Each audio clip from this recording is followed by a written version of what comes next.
Hello. In case anyone's listening, I'm going to talk about my stance at the moment regarding the question of abortion. And so I've decided that I am neither pro-life or, what's the other one? Pro-choice. So it's an intractable problem, for one thing, because I can't decide what other people are going to do. I can figure out for myself what's right and what's wrong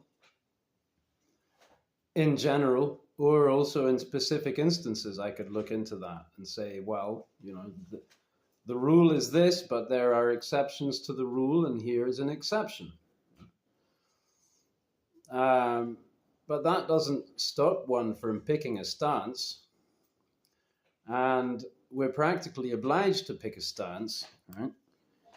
We live in a world of binary options. You're Coke or Pepsi, you're Republican or Democrat, and you're this or the other. And so the reason why I'm not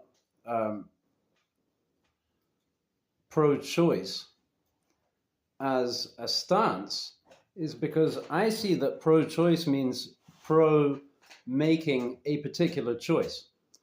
And that's what that means. It's not because people always have choices, right?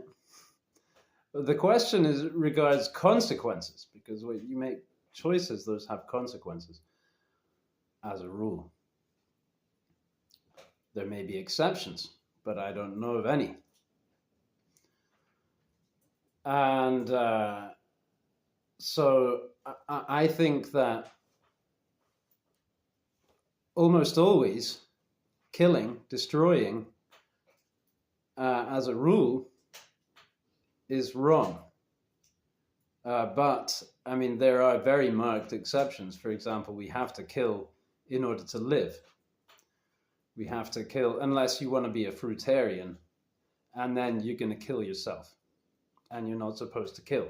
So that's a marked exception. Maybe we have to kill animals, or we have to kill plants, or maybe in order to survive, we even have to kill people. But the commandment, as I understand it, the original commandment written in stone wasn't written in English.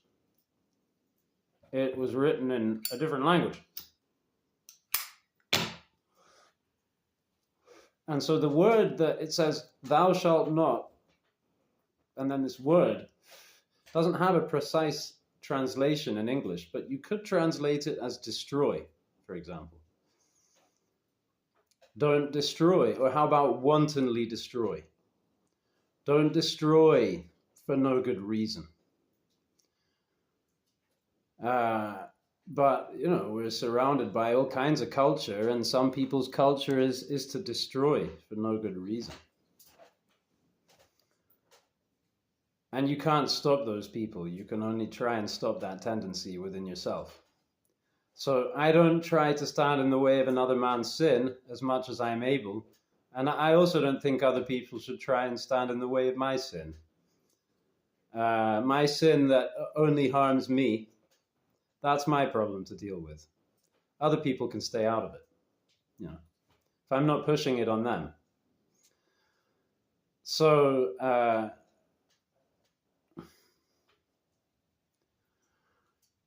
I would be pro the choice that's making the right choice, but that's not what that means.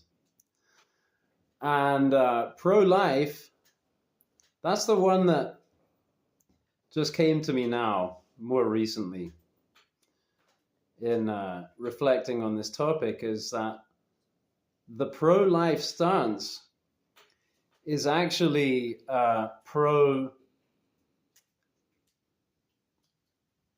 controlling other people's lives, controlling other people's decisions. And so that's not for me. That's not really even for the government to, for example, there is a moral injunction against suicide. But if someone's going to kill themselves, they're going to do it, right? And what's the point in making a law against that? I mean, the punishment is in the crime, right? In both instances, I would say. So I don't think that people should take a strong stance in the face of an intractable problem. And by an intractable problem, I mean that, you know, almost anyone would recognize that it's preferable not to have an abortion, right? It would be preferable not to have to do that in the first place. But there are always going to be cases where people want to do it. And there may be some scarce cases where it's the lesser evil. So we need to look at the individual cases, and we can't mandate human behavior. And the law is the law. If someone breaks the law, then the natural law, they will not escape punishment. So I think I've said enough on this matter. But I have lots to say on lots of matters.